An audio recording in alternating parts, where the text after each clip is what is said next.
Atos, capítulo 20.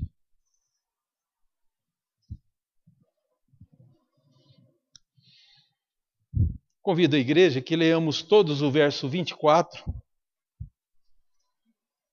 que é central na nossa mensagem aqui, a mensagem do texto de Atos. Vamos ler então o verso 24, todos juntos? Assim diz a palavra de Deus. Porém, em nada considero a vida preciosa para mim mesmo, contanto que complete a minha carreira e o ministério que recebi do Senhor Jesus para testemunhar o evangelho da graça de Deus. Amém. Vamos orar, Senhor. Pai, pedimos a iluminação, a condução do Teu Espírito sobre nós. Que prevaleça, Senhor Deus, sobre todo desejo egoísta, todo desejo centrado em si mesmo, para que nós possamos ter uma dimensão maior ainda daquilo que a Tua palavra e da toda a transformação que a Tua palavra pode fazer em nossas vidas. Abençoa-nos, Senhor Deus, e que sejamos fiéis ao Senhor, à Tua palavra. Nós te pedimos em nome do Senhor Jesus. Amém. Amados, a Bíblia nos narra lá em Êxodo capítulo 3, de um encontro entre Deus e Moisés. Havia uma coisa que Moisés queria muito. Ele chegou até de fazer uma bobagem, uma imprudência, de tanto que ele queria isso. Ele queria justiça ao povo de Israel. Porque conforme nós aprendemos aqui na escola dominical, a gente aprende muita coisa boa na escola, mas aprendemos com um dos nossos professores como que se deu o cativeiro de Israel. Que os egípcios, eles não pagavam impostos. Na verdade, eles trabalhavam nas propriedades. Se eu errar aqui, você me corrige, tá, Jair?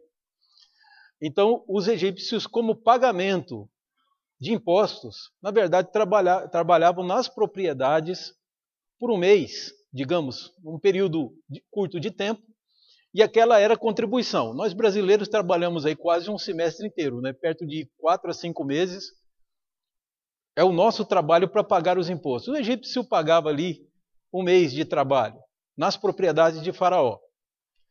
E começou-se a prolongar o período que os judeus servissem. E aí o judeu foi se estendendo, foi ficando 5 meses, 6 meses de serviço, até que chegou um ponto que eram 12 meses no ano. Ou seja, o judeu de hóspede, de honra, que veio na época de José, que salvou o Egito da fome e transformou o Egito numa nação muito poderosa, porque interpretou o sonho de Faraó e com a interpretação desse sonho previu o tempo de fartura e o tempo de escassez que o povo teria.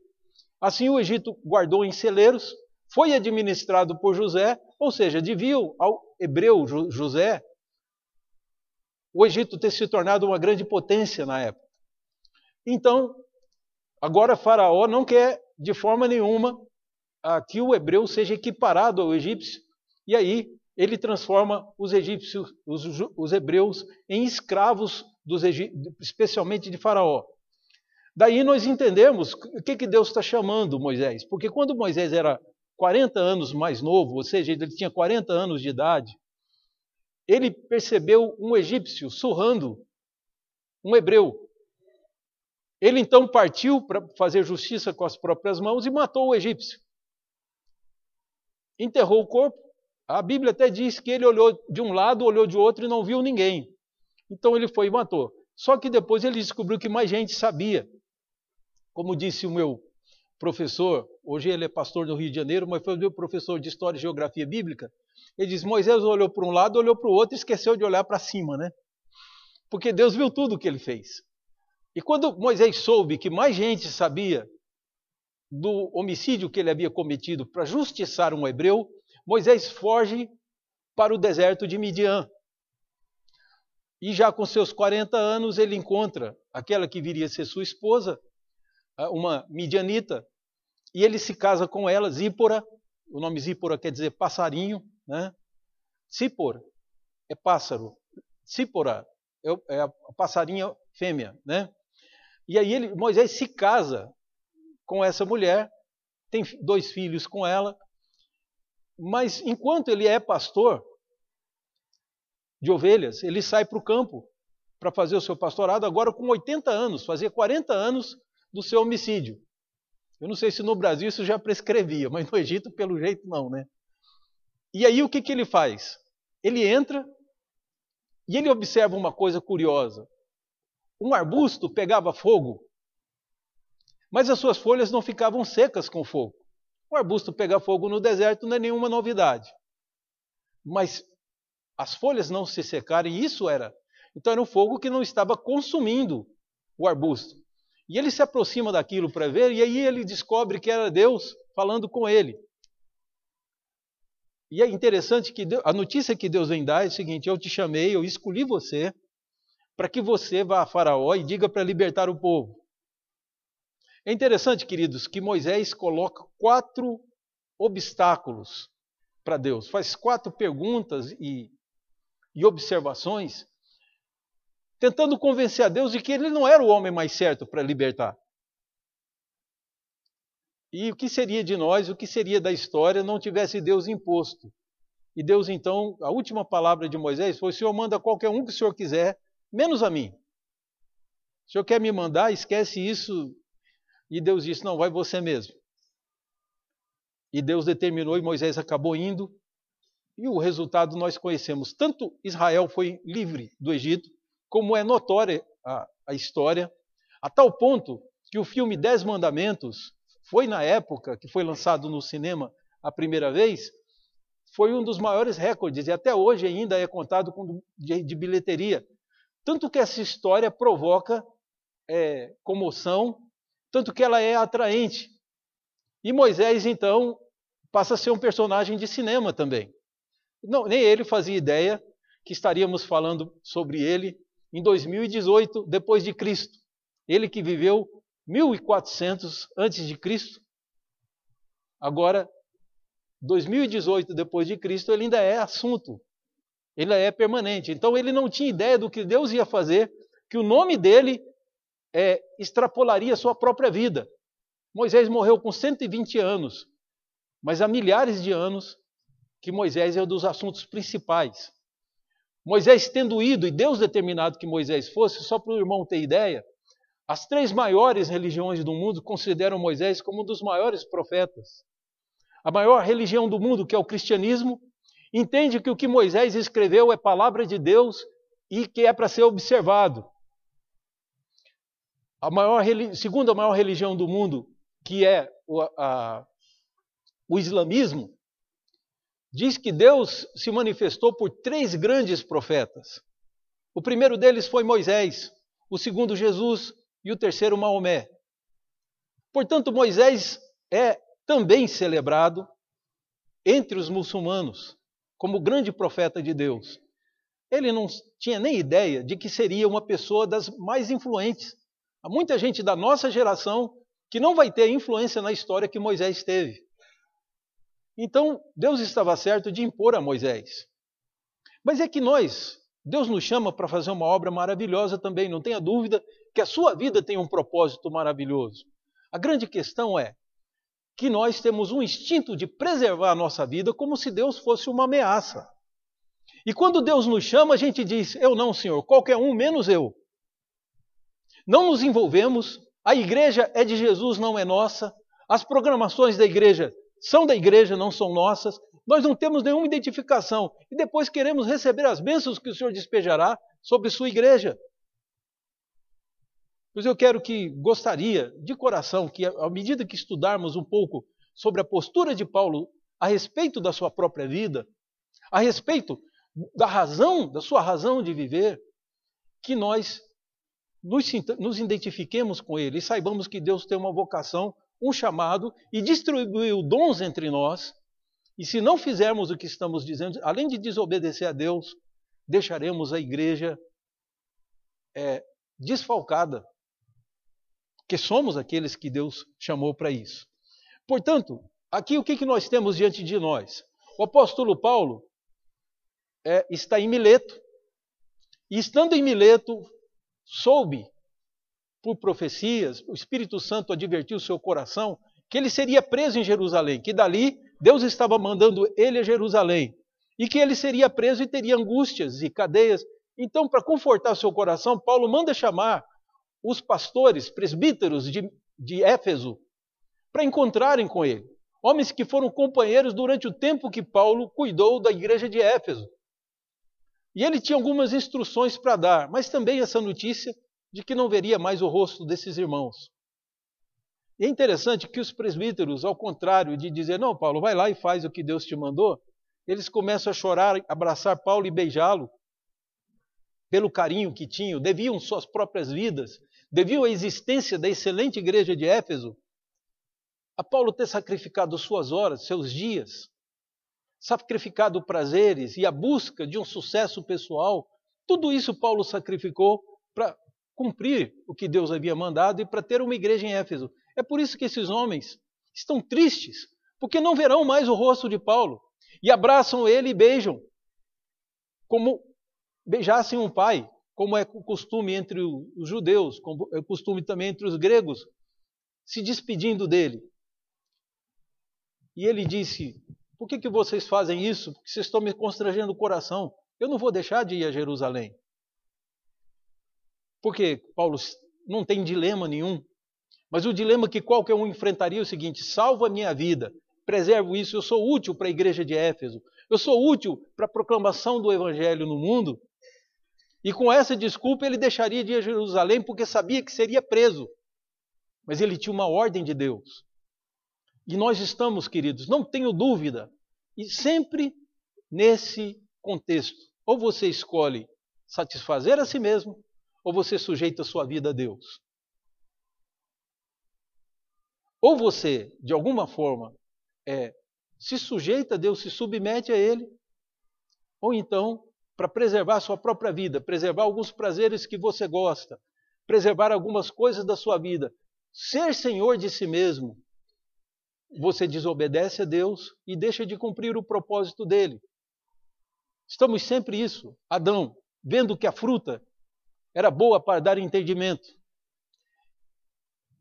Adão vendo que a fruta que a Eva tinha comido e não tinha morrido, devia ter o sabor gostoso e era bonito de se ver, Adão comeu. O que a Bíblia nos diz é que foram esses os atrativos, o que moveu Adão. Porém, hoje todos morremos, você e eu que somos filhos de Adão, morremos. Temos uma vida curta, exatamente em razão da sua desobediência. E o que os nossos olhos precisam ver é isso. Jesus disse, passou pela mesma, vamos dizer, pelo mesmo questionamento. O apóstolo Pedro chegou a Jesus e disse, tu não descerás para Jerusalém, não faça isso. E a resposta de Jesus para Pedro foi, você cogita das coisas dos homens e não das coisas de Deus. Afasta de mim, Satanás. E daí ele começa a explicar, se alguém quiser salvar a sua vida, essa é a matemática de Jesus. Quer salvar a sua vida? Você vai perdê-la. Mas se você perder a sua vida por amor de mim, disse Jesus, você vai achá-la. É isso que a igreja descobriu. Que alguém nesse mundo é mais importante do que eu. Deus. Ele é Senhor de todo o universo, a própria vida que eu tenho, a minha respiração é sopro que saiu dele. Portanto, eu não me pertenço. Se nós não chegarmos a essa conclusão, tomaremos decisões erradas e pagaremos um preço alto por isso. O prazer ou a falta do prazer, porque ele é proibido por Deus. A honra de Deus ou a minha própria honra diante dos homens? Alguns chegam até a dizer para Deus, Deus, vamos partir? O Senhor fica com parte da glória e eu fico com parte da glória para mim. E aí você lê lá em Isaías, no capítulo 42 de Isaías, verso 8, diz, a minha glória eu não darei a outrem, nem a minha honra às imagens de escultura. Portanto, não tem nada disso de racharmos com Deus a glória é toda dele. E quando a glória é toda dele, ele divide conosco, por graça, por misericórdia. É exatamente nessa perspectiva que nós temos que aproximar desse texto. O apóstolo Paulo está aceitando o papel de ir para Jerusalém e ser preso, mesmo sabendo que a sua vida era útil. E nesse deslocamento dele, de Paulo para Jerusalém, e sabendo que teria prisão, angústia, tribulação, mesmo assim Paulo não se furta de fazer o que Deus mandou, porque diz, o Senhor tem sempre o melhor. Qual deveria ser a posição de Abraão?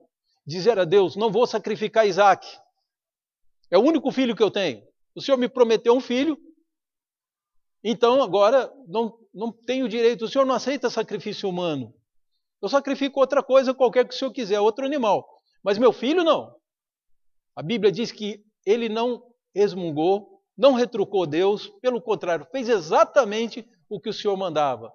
E somente na hora em que ele estava descendo o cutelo, ele levantou o cutelo para cortar, para imolar seu próprio filho, é que um anjo o impediu e lhe deu um animal para que substituísse o seu filho. Mas são exemplos que nós devemos ver na Bíblia. Abraão creu e isso lhe foi imputado como justiça. Da mesma forma, nós temos que crer que o Senhor tem muito mais para mim. Mas é interessante a palavra do Senhor aqui, que ele diz, Paulo diz, verso 22 e 23, gostaria que vocês acompanhassem, diz, e agora, constrangido em meu espírito, vou para Jerusalém, não sabendo o que ali me acontecerá, senão que o Espírito Santo, de cidade em cidade, me assegura que me esperam cadeias e tribulações. Porém, em nada considero a vida preciosa para mim mesmo. Paulo diz, a minha vida não é uma coisa preciosa para que seja gasta comigo mesmo. A minha vida não é preciosa para mim mesmo. Se for preciosa, é preciosa aos olhos de Deus e Deus vai tomar conta. Mas eu não tenho que lutar para preservá-lo como algo o mais precioso. Quem perde a sua vida perdeu tudo. Não é assim que eu vou fazer. E Paulo diz, descerei a Jerusalém sabendo que cadeias e tribulações me esperam. Porém, em nada considero a vida preciosa para mim mesmo, contanto que complete a minha carreira. Ele está dizendo que a carreira, e essa palavra carreira aqui tem a ver com corridas. As corridas olímpicas que os gregos praticavam e que transcendeu os séculos e os milênios, e nós hoje ainda temos os Jogos Olímpicos baseados nos Jogos gregos. Então aqui é dessa carreira que ele está falando. Ele tinha que completar uma carreira, então ele estava correndo para que essa carreira se completasse. E ele usa uma outra palavra, e o ministério, uma palavra mais simples para ministério é o serviço. E aqui, uma palavra, até acho que vai acabar alegrando Ademir, França, que já foi diácono e tudo. A palavra que ele usa aqui é diaconia. Eu quero que se complete a minha carreira, o que Deus tem projetado para mim, o que Ele propôs para mim, é só isso que me importa. É mais importante, mais precioso do que minha própria vida. E em segundo lugar, também a diaconia, o serviço. Então nós percebemos que o apóstolo Paulo está preso em duas coisas. Primeiro, que há um trajeto para ser cumprido. E que nós podemos não ver sentido nele. Nós podemos não ver utilidade nele. Nosso raciocínio caminha muito pelo que a gente vê, por aquilo que a gente percebe, mas nós não percebemos todas as coisas.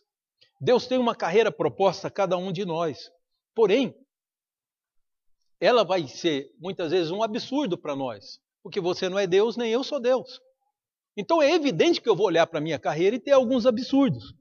Eu quero lembrar aos irmãos que o apóstolo Paulo era o maior plantador de igreja, além de ser o maior teólogo. Imagina um homem desse preso. Na nossa lógica, fala, Deus está agindo errado. Vamos dar um conselho para Deus. Deus, deixa Paulo livre, protege ele, manda os seus anjos. Porque Paulo é importante para a igreja. Essa é a perspectiva humana. Nós podemos até achar, mas Deus tinha uma carreira para ele que nem Paulo imaginava até onde chegaria. Como eu disse, como Moisés, Paulo é considerado hoje um dos homens mais importantes e mais influentes na história. E isso não tenha dúvida, querido. Por mais que tentem diminuir, como é o nome do estado mesmo que nós estamos? O maior estado da nossa federação em termos de riqueza. E o PIB do estado de São Paulo é superior ao PIB da Argentina, que é o país mais rico da América Latina há pouco tempo era. O maior país da América Latina perde para São Paulo no seu PIB. O país tão crucial para o Brasil se chama São Paulo. A sua capital, que é uma das maiores cidades do mundo, também tem o mesmo nome. Portanto, queridos, nós não precisamos, em momento nenhum, e parece que o próximo ministro da Economia, o ministro da Fazenda, que nós vamos ter no Brasil, também vai chamar Paulo. Né? E daí eu te chamo a atenção para que a influência que esse homem teve no mundo, como Moisés, não tinha ideia que largar sua família, largar o seu rebanho e ir libertar o povo de Deus era mais importante para ele porque era uma carreira. Moisés não era um homem que era propriedade somente da sua época. Ele atuou na sua época, mas sua obra foi tão relevante, tão absurdamente relevante, que Moisés extrapolou milênios. Moisés é um homem que influenciou e que mudou a história. O judaísmo é totalmente baseado nos ensinos de Moisés. E por causa da busca do ensino de Moisés, se tornaram uma nação à frente das outras. Para os irmãos terem a ideia, que povo sobreviveria do ano 70 até 1948 sem ter terra para morar, sendo perseguido em todos os lugares que foram. Eles produziram os maiores cientistas do mundo. Entre os homens que aprenderam na sua infância sobre a letra de Moisés e a busca do conhecimento e tudo mais, estão alguns dos nomes mais importantes da ciência, como Albert Einstein, Von Braun, e você tem também o Sabin, que foi o inventor da vacina contra a paralisia infantil, que contribuiu com o mundo. Então, os homens que são de grande influência no mundo têm a sua origem exatamente numa leitura doméstica das Escrituras, que é hábito hebreu até nos dias de hoje. Então, o que eu quero te mostrar, querido, que de alguma forma nós não temos ideia do que Deus quer fazer conosco. Para você ter ideia, João Calvino não pretendia ser tão influente na história do mundo, mas Deus tinha uma carreira para ele. E ele sentia tanto desejo. Calvino considera-se uma pessoa tão sem importância que ele não escreveu nenhuma linha sobre ele. Tudo que sabemos sobre Calvino é pegando dali e ali, vamos juntando para fazer a história. Então calcula-se que Calvino se converteu. Ele chegou de fazer seminário católico e ele fez curso de direito. A história dele é invertida de Martinho Lutero. Martinho Lutero começa estudando direito, abandona a cátedra de direito e tudo mais e vai estudar, ainda jovem, o ensino da teologia e se torna um frei agostiniano. Calvino foi ao contrário, ele fazia seminário porque queria servir a Deus e percebendo algumas coisas que não estavam de conformidade, ele deixa e vai estudar direito. E acha-se que Calvino, supõe-se que ele tenha se convertido porque um primo dele tem uma tradução da Bíblia do latim para o francês. E como Calvino era versado em grego, hebraico, latim, e claro, o francês era a língua nativa de Jean Calvin, né? Esse que era assim que se pronunciava o nome dele. Então João Calvino fez o seguinte, revisou a tradução que o seu primo fez das Escrituras, e acha-se que foi fazendo isso que ele se converteu. Ele escreve as Institutas da Religião Cristã, que é a obra mais importante de teologia dele e uma das mais importantes do cristianismo. Vai no muro, dedica ele ao rei da França e joga por cima do muro, na esperança que o rei, lendo aquele presente, se ele fosse entregar pessoalmente, ele podia morrer. O protestantismo era perseguido com morte. Foi na França, em Paris, que aconteceu a noite de São Bartolomeu, que festejando o casamento da rainha Margot, rainha da França, com o rei de Aragão, que era um huguenote, um protestante, os huguenotes que foram lá, os aragoneses, que compareceram a Paris, foram mortos. Quando, num dado momento da festa, os noivos tinham se retirado por ordem da liderança católica e do governo francês, foram mortos mais de 100 mil pessoas. 100.000 cristãos foram mortos, a tal ponto que o protestantismo não tem nem como crescer na França hoje. Então, é uma coisa interessante que João Calvino, sabendo da perseguição, mesmo assim se arrisca, jogando um livro de teologia protestante por cima do muro, na esperança que o rei da França se convertesse. Mas João Calvino não tinha ideia da sua importância. Mas aquele estudioso, aquele acadêmico chamado Max Weber, celebrado no mundo inteiro, diz que o mundo ocidental tem uma dívida impagável com João Calvino. Porque ele lia as Escrituras, ensinava para o seu povo e aplicava em Genebra. E todos os que vinham estudar com ele aprendiam o temor do Senhor. E levaram isso para a Escócia, levaram isso para a Irlanda, para vários lugares do mundo e para os Estados Unidos. Acabou, queridos, que de uma forma ou de outra, Calvino é um dos homens mais influentes do mundo. Então não te cabe perguntar o que Deus quer. Não cabia Paulo perguntar o que Deus quer me levando para ser preso. Eu sou um grande evangelista, eu tenho disposição. Eu gasto todas as minhas energias plantando igreja. Como que eu vou ficar preso? Paulo disse, não. Deus tem algum propósito que eu não conheço. Mas se ele mandou para Jerusalém, eu vou para lá. E Paulo desce a Jerusalém e é realmente preso, com acusações falsas. E aí, o fim da história, ele vai para Roma, fica preso assim que Atos termina. E depois há indícios de que Paulo tenha sido solto mais uma vez. E quando ele volta a ser preso e levado para Roma, não mais em prisão domiciliar, mas ele vai para um calabouço e de lá só sai para ser decapitado sob o governo de Nero. É pelo menos a conjectura que se faz, porque o livro de Atos cessa na prisão domiciliar de Paulo. Depois disso ele teve uma prisão efetiva e sua decapitação, se as fontes históricas estão corretas. Bom, queridos, mas eu queria deixar isso para nós hoje aqui, trazer para nossa mente. Primeiro, que há uma carreira que nem mesmo nós temos ideia de onde ela vai nos levar.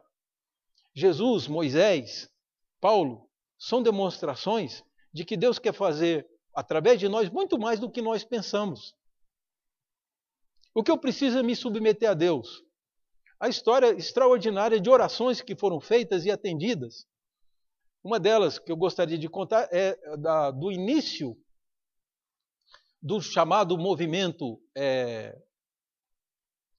dos irmãos, que influenciou várias igrejas nos Estados Unidos e tal, mas influenciou o cristianismo de forma geral. O movimento dos irmãos foi assim, queridos. Havia um conde na Alemanha, e esse homem, então, pôs-se em oração, falou, Senhor, eu quero muito mais do que só cantar hinos, de contribuir.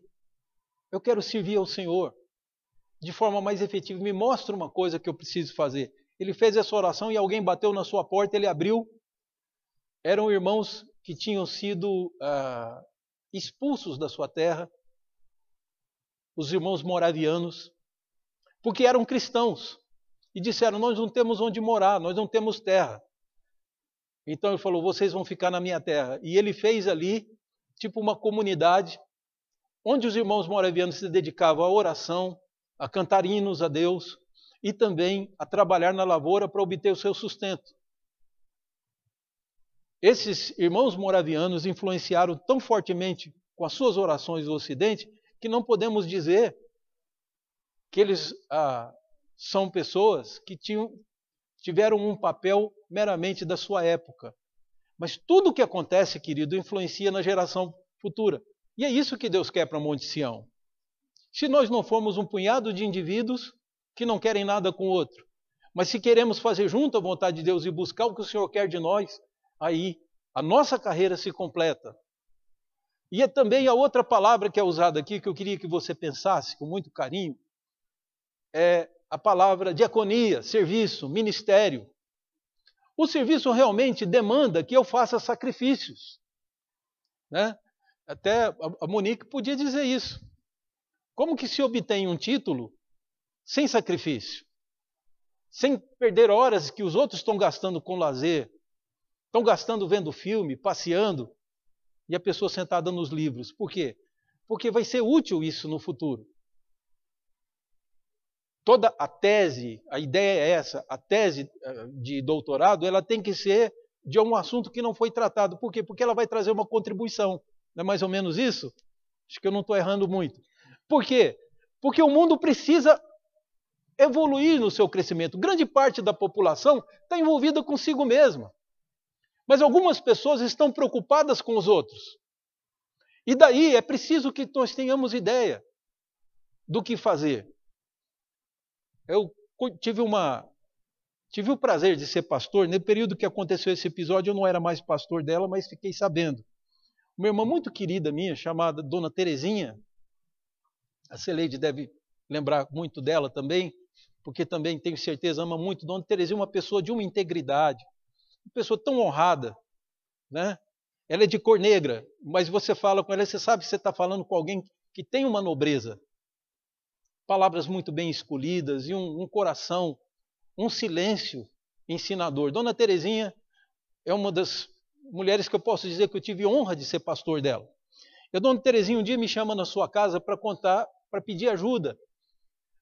Quando eu cheguei, o problema já estava resolvido. Era uma sobrinha dela, que segundo as pessoas que estavam ali, passou por um caso de possessão maligna. A questão que a Dona Terezinha me contou, que eu fiquei sabendo da nobreza dela e tudo, ela pegou essa sobrinha porque essa sobrinha estava com problemas. Mas num dado momento, essa moça se levanta, tira toda a sua roupa e sai correndo pela vizinhança. E a Dona Terezinha correu atrás com um lençol, cobriu e a trouxe para casa. E eu disse para a Dona Terezinha, mas que coragem a senhora de sair? Ele falou, coragem não, meu filho. Eu estava morrendo de vergonha e torcendo para alguém fazer isso. Mas se eu que sou tia dela não fosse, quem é que iria? Alguém tinha que fazer isso. É essa que é a história que nós vivemos hoje, queridos. Se eu não for, quem é que vai? Deus está chamando a mim, então eu tenho que ir. Eu tenho que servir. Se Moisés não levanta, o povo não seria liberto. Aconteceu como Deus determinou. Moisés levanta e vai lá que eu vou libertar. E Deus libertou o povo. Então o ministério é isso, querido. É entendermos que os outros precisam do que nós temos. Eu não posso guardar isso para mim dizendo, não vou arriscar o meu pescoço. Temos que dizer como Paulo, a minha vida não é preciosa, exceto para cumprir a carreira e o meu serviço, minha diaconia, o meu ministério. Tudo, irmãos, demanda sacrifício. Ninguém cria filhos sem se sacrificar por eles. Isso é lindo. Isso é que faz eu ser tão grato à minha mãe, à minha avó, ao meu pai, pela luta que eles tiveram para me manter, para cuidar de mim, para que eu chegasse a ser um homem. Então, da mesma forma, queridos, não há. Os pais que estão começando sabem disso, já fazem algum sacrifício hoje. É isso que Deus nos chamou, para que nós sirvamos aos outros. Quais são os 2 maiores mandamentos? O irmão entende Bíblia? Qual que é o maior mandamento? Amar a Deus de toda a tua força, todo o teu entendimento, toda a sua alma. Você acha que isso não implica em sacrifício? Em negar-se a si mesmo? O segundo maior mandamento, ama teu próximo como a ti mesmo. Só isso, que é justo. Se o humano que está à sua frente é humano e você também, então ele tem os mesmos direitos e você tem que cuidar dele e ele cuidar de você. E se ele não quiser fazer a parte dele, você vai ficar em desvantagem, provisoriamente. Portanto, queridos, nós aproximamos desse texto entendendo o que Paulo está dizendo, que a vida só é preciosa se for para cumprir a carreira e o ministério que Deus nos deu. Não pense que existe outra razão. Se você quiser ver algum significado na sua vida além desse, você vai esvaziar sua vida de todo o significado. Porque o sopro que está em nós veio do Senhor. Somos feitura dele, criado para as boas obras que ele preparou de antemão para que andássemos nela. Efésios 2:10. Então, eu gostaria que nós nos aproximássemos. Paulo está preocupado com a igreja de Éfeso. Falou, vão vir lobos entre vocês e vocês vão estar sem mim. A outra coisa, Paulo diz a eles aqui, eu não verei mais a face de vocês, isso é duro, mas eu vou descer a Jerusalém porque é o que Deus quer. Então, nós nos aproximamos às vezes da nossa própria vida de forma errada. Sinceramente, irmãos, não cabe a mim preservar a minha própria vida. Isso é a tarefa que Deus abraçou para si. E o dia que a minha carreira acabar, não tem nesse mundo ninguém, nenhum anjo, nenhum demônio, ninguém que possa evitar de eu partir. Não tem como. Então quem preserva a minha vida é Deus, e eu cuido de fazer o quê? Eu me foco na carreira e no ministério, na diaconia que Ele me deu. É isso que você tem que fazer, porque do contrário você está se autopreservando, mas vai perder. Eu quero encerrar contando a história daquele missionário. Teve um missionário, certa vez, que, perseguido, contrataram a liderança da religião, eu não vou citar o nome aqui, é uma religião bem popular no Brasil, mas contratou jagunços para matar o pastor porque estava crescendo muito as pessoas, o número dos evangélicos. E ele cuidava de várias cidades. Então, ele indo de uma cidade para outra, ele viria por uma trilha. E os homens, já com a informação privilegiada que ele passaria por ali, saíram os jagunços armados de facão, pedaço de pau, para matá-lo no caminho. E ele, sem saber disso, seguiu o caminho. Então vieram os jagunços e passaram por ele sem vê-lo. E ele não viu os jagunços também. Os jagunços chegaram na outra cidade, cadê o pastor fulano de tal? Ele foi para tal lugar. Não foi, porque nós viemos pelo caminho e ele não passou. Falei, então ele mudou de caminho e tal. Falei, então vamos voltar para a nossa cidade. Quando ele chegou na outra cidade e soube que tinha uma emboscada para ele disse, está chegando a hora de eu ir, acabou o culto, eu vou voltar para a minha cidade. Ele disse, não faça isso. Você vai encontrar com jagunços que estão voltando e eles vão te matar. E o missionário disse, eu sou imortal, até Deus terminar o trabalho que Ele tem para mim. E ele voltou do jeito que veio e não morreu. Se você tira a vida das suas mãos e põe na mão de Deus, você pôs na mão daquele que pode preservar o tempo que Ele quiser e te dá alegrias que você nem imagina. E cuidar do seu nome, como Ele cuidou tão bem do nome de Moisés, de João Calvino, de Martinho Lutero, como Ele cuidou tão bem do nome de Paulo, Ele cuidará do seu também. Agora, se você reter para si mesmo uma pessoa muito frágil, que não consegue enxergar além dessa parede, vai estar cuidando de um ser humano, então você está tratando a sua vida como algo que não é precioso. Se ela é realmente preciosa, cumpra a carreira e cumpra o ministério que Deus te deu. Não faça como Moisés, que aborreceu a Deus na tentativa de convencer Deus a não mandá-lo. Não perca seu tempo com essa bobagem, porque Deus é perfeito. Você não pode acrescentar conhecimento naquele que já sabe todas as coisas. Cale-se e obedeça. Para que é que o Senhor está te chamando? Qual é a obra dos membros da Igreja Monte Sião? Vamos fazê-la, queridos. Vamos completar a carreira e vamos cumprir o nosso ministério, porque aí a nossa vida passa a ter sentido e passa a ser altamente útil para os outros, útil para a nossa geração. Do contrário, preservar o nosso nome, preservar tudo é bobagem. Esse mundo não sabe respeitar o ser humano. Mas o Senhor, sim. O Senhor entregou seu próprio Filho para salvar a você. Portanto, aquele que quiser salvar a sua vida, disse Jesus, vai perdê-la. Mas quem perder a sua vida por amor de mim, esse vai achá-la. Vamos orar ao Senhor?